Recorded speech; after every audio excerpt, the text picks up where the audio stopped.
Copyright disclaimer under Section 107 of the Copyright Act 1976, allowance is made for fair use for purposes such as criticism, comment, news, reporting, teaching, scholarship, and research. Fair use is a use permitted by copyright statute that might otherwise be infringing. Non-profit, educational, personal use tips the balance in favor of fair use. Assalamu alaikum. Mr. Moderator, our distinguished guests, brothers and sisters, our friends and our enemies.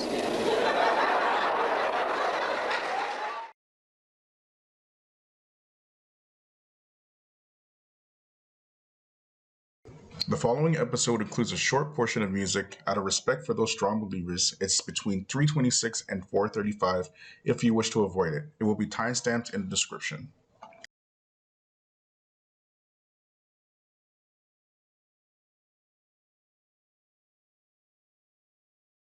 I'll give you an example. There's a small city in Ontario called Chatham, and there's a mosque there. It's run by the Darul Uloom, and they all dress in South Asian clothing, and women are all wearing niqab. When I don't think I've ever seen a sister in the mosque there anyway, and it's in the middle of an all mostly white neighborhood. All of the lectures are in Urdu, and it's just completely, and it's a boarding school, so it's completely not compatible with dealing with anyone who's interested in Islam. Like the whole thing says, go away. That's the thing that I'm talking about. What you said right there is exactly what happens, right? When you have these cultural centers. So what happens? The reality is that none of these cultural centers masquerading as masajid, not a single one of them solve the issues that are within their own communities themselves. Not a single one of them. If you look at the generation that's coming out that are being brought up in these cultural centers, what is the problem that they all talking about? What did they say? We're losing our youth. We're losing all of them, without exception. Every last one of them says it, right? It's true. Meanwhile, converts are still becoming Muslim despite your cultural problems. The reason why you're losing your youth is, again, you didn't come here for Islam. You came here to participate in white supremacy. And instead of making Islam strong, what you did is you tailored it and you designed it so that you can now have your participation in white supremacist society, not knowing that white supremacist society doesn't change you in a year or 2 years or 3 years. No, white supremacist society is only concerned with your children. So when you are sending your children to public schools, they are indoctrinating your children to function in a Western capitalist society, and you are fighting them with Urdu lectures and kurta pajama. And they look at you like you're corny.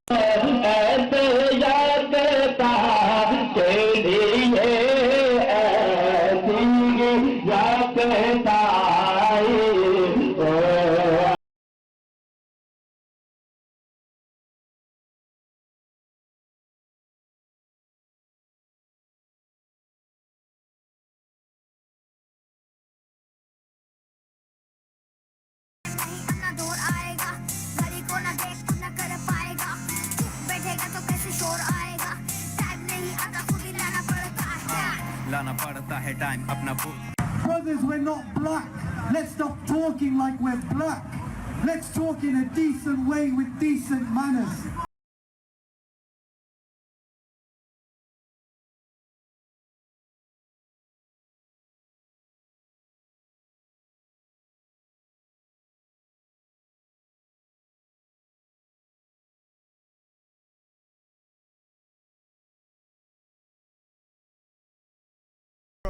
That's how they see you.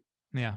Because they're out they've been born and raised here, and they looking at you guys like you're corny. They ain't going to no job in no kurta pajama. Let's be real. It's true.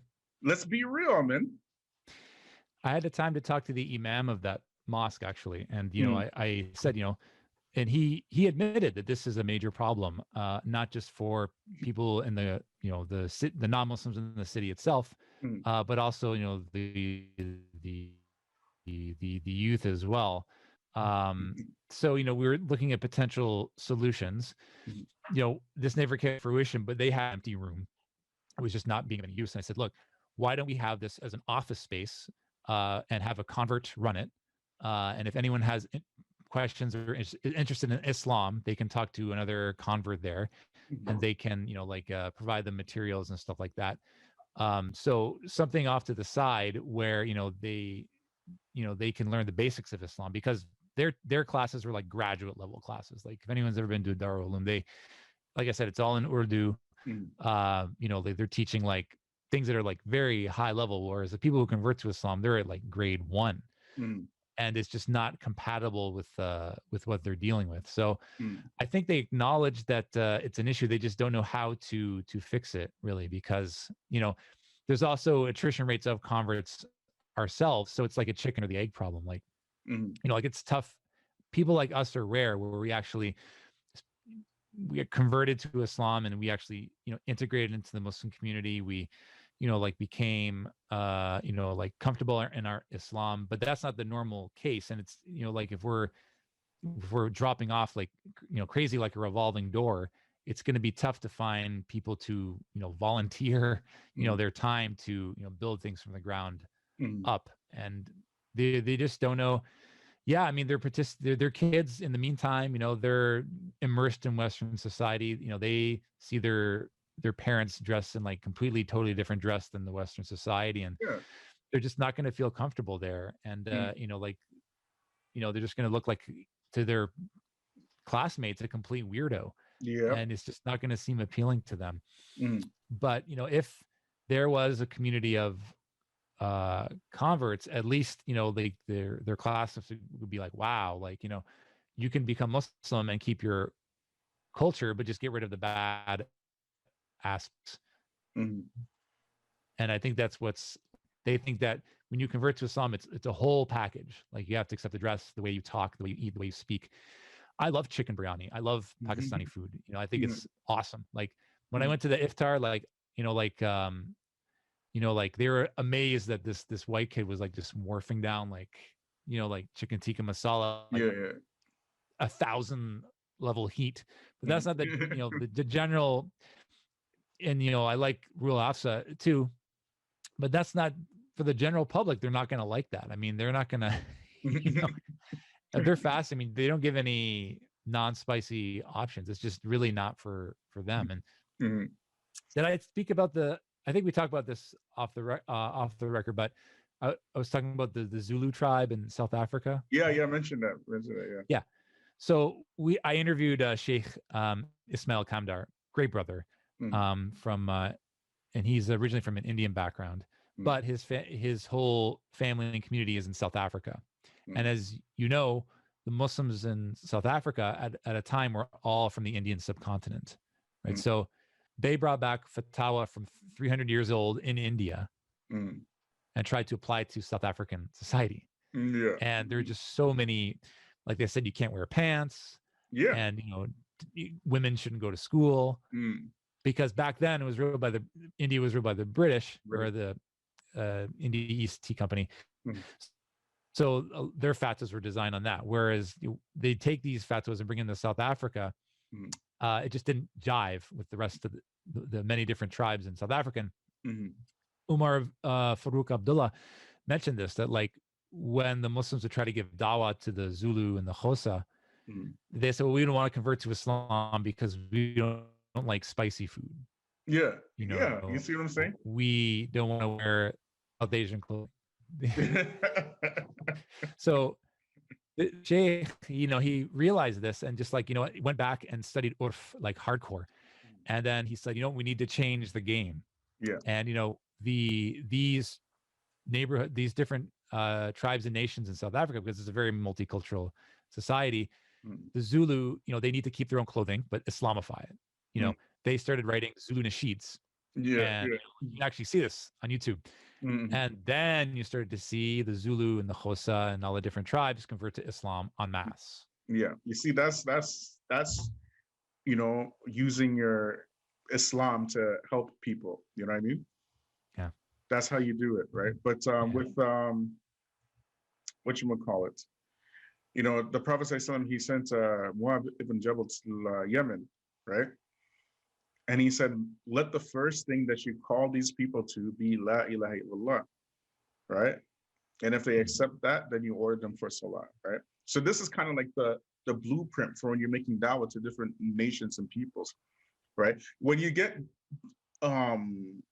into these type of cultural quirks, that's why they had that problem to begin with. You see how quickly the Zulus associated being Muslim with spicy food? You know what I mean? they don't know, right? They thought it was part of their religion to eat spicy food, right? So there's a disconnect there. They associated their religion with wearing a kurta pajama and stuff, all right? When they should be calling them to La ilaha illallah Muhammad Rasulullah. That's the call, right? Call them to that first. You see? And they may be saying, like they're maybe trying to teach them the basics of Tawheed and stuff. It's just, it's almost like by default, like if you're is all South Asian and they're all wearing the same dress, like you convert, it's like, all right, here's your form now. You're gonna the whole, like trying to assimilate converts into a new community without having them, like be integrated. It's like I said, it's a very difficult thing to do, and they're losing family support, they're losing friend support, and there are these large gaps, and you need to. So some people are able to adjust by meeting a totally different group of people, and those gaps are still going to remain if you don't take a community approach to giving dawah. Another perfect example is when the Ethiopians, some of them converted to it, many of them converted to Islam. They came back from Habasha, and during the Eid prayer, and we all know this, the Ethiopians, they did their traditional sword ceremony in the Prophet's mosque, and this was not an Arab custom. This was their tradition was. And Umar radiallahu anhu, he wanted to stop this, because he thought this wasn't an Islamic thing, because it was an Arab. Yeah. And the Muhammad sallallahu alaihi wasallam said, no, let them finish. And he, he let them do this in the mosque. And he Aisha up on his shoulders, and and that showed the universality, but also the the diversity of Islam. Yeah. And I think we have to just use that as a model. Again, because like you said, at the end of the day, they all prayed in the same rows, and there was a distinction between tribe and nation. But I think the challenge is, for those of us who do convert, keeping the same, I guess, doing all the things that we need to do in Islam, Tawheed, La ilaha illallah Muhammad Rasulullah, the Salah, all the things that are important in Islam, while just getting rid of the bad things in your culture. Like with white Canadian culture, you think drinking beer and going to the Maple Leafs game, and I don't know. I'm trying to think of all the haram stuff that my town did, having bush parties and things like that. I mean, playing Texas Hold'em like 3 a.m. in the morning. These are all things that we want to eliminate. Making fun of the guy with the Indian accent at Home Hardware. These are all things that are all haram. Yeah, even me, like in my last life, I addressed the Black community specifically in a very raw way, right? I didn't. I don't know if you saw the title, but it was very raw, right? It was the mass production of niggas and bitches, right? And the end, which at the what's it called again? I can't remember. Anyways, right? The whole point of it. Why? Because the same thing that you're mentioning right now, right? This type of degradation that we have in the Black community that has been pretty much socially engineered for Black people. With our music, with our shows, and all this kind of stuff, and then you find millions and millions of Black people emulating the behavior that is detrimental to their own self-development and improvement, right? So that's what I addressed. Exactly what you're talking about, man. You have to get rid of the things that are in place that actually are detrimental and destructive in your own community. So now you have your sub-communities, right? Right. So you have your, whatever it is, the Somalian, the Pakistani, the Egyptian, whatever. And then you have the larger Islamic community, right? Where in Islam, Islam has room for every culture to keep and maintain their specific culture as long as it's not contradicting the Quran and the Sunnah. Right. So you can have your spicy food and wear kurta pajamas. It's not a big deal. That in itself is not a problem. Right. Yeah. The problem is with an expansionist religion like Islam, which is meant to call the people to the truth. You make very blatant attempts to alienate other people in favor for your subculture. Yeah. That's the issue. And Islam is not meant to do that. And then when you run into issues, when you run into problem with your subculture, who you running calling to help you? It's always a convert. Yeah. Please help my son. You know, he's running around talking about he's not a boy any girl anymore. He wants to be dressed as she, they, it, whatever. You know, you run into us to help you with your mess, and you locked us out to begin with. That's the problem. And this phenomenon where you have now for every convert converting into Islam, you have another one leaving Islam, right? That phenomenon is directly linked to this type of cultural posturing. There's a straight beeline link towards that.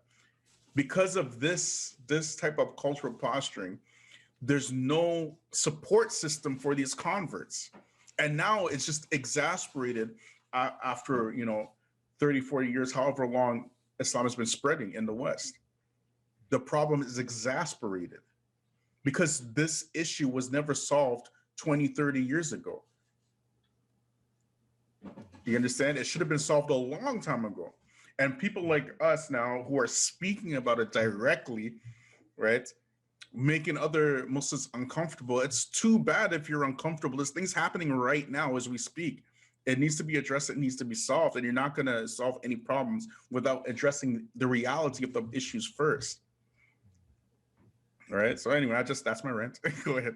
No, it's good. I agree. I mean, I just think, because I know we have COVID, so I can't go across the border, but I just think presenting this idea to the African-American community, like that one brother from the South did, and I would love to speak, at length about it, but me, going to, South Philadelphia and going to a mosque that's predominantly African-American, I know that, they're going to say Assalamu alaikum, and I'm going to say wa alaikum salam, and it's going to be, I actually had the privilege of actually visiting Malcolm X's mosque when I visited New York in Harlem. And, they're really, nice. They were happy to see me and everything. And, I prayed Dufour there and everything. But, these things that you're talking about, things that are the kind of things that are, pushed to Black people, that's coming from, white supremacists, things like the music industry, it's these are main issues, but it's not me to speak on the behalf of Black men. I think that's why a lot of white converts who are in high places, they say things that they feel like they're representing all Muslims, but it comes off as very, how do I put this? Callous, because, they, for example, and we're not going to name names, but the one, well-known white American scholar who was commenting on Syria, oh, in Islam, we're supposed to obey our leaders and everything. Technically, that's true, but, if you look at Syrians, I mean, they went through oppression for decades. And, put in prisons, being watched for getting a beard. And, you know, if I was Syrian, I would be like, you know, how much can we take? And, you know, to hear that from someone who hasn't lived that experience, I would be absolutely livid. In the same way that I get livid when, you know, like they're telling, you know, a recent female convert, oh, you're not wearing hijab properly. When this is another thing, right? Sorry to cut you off so quick, but when a Muslim converts to Islam, you don't try to teach that person all Islam in one day and try to force them into, you know, doing the the wajibats or whatever. You know, you don't know these people's situations. You know, you try to force them. You know, the sister became Muslim 5 minutes ago. Okay, you must wear hijab.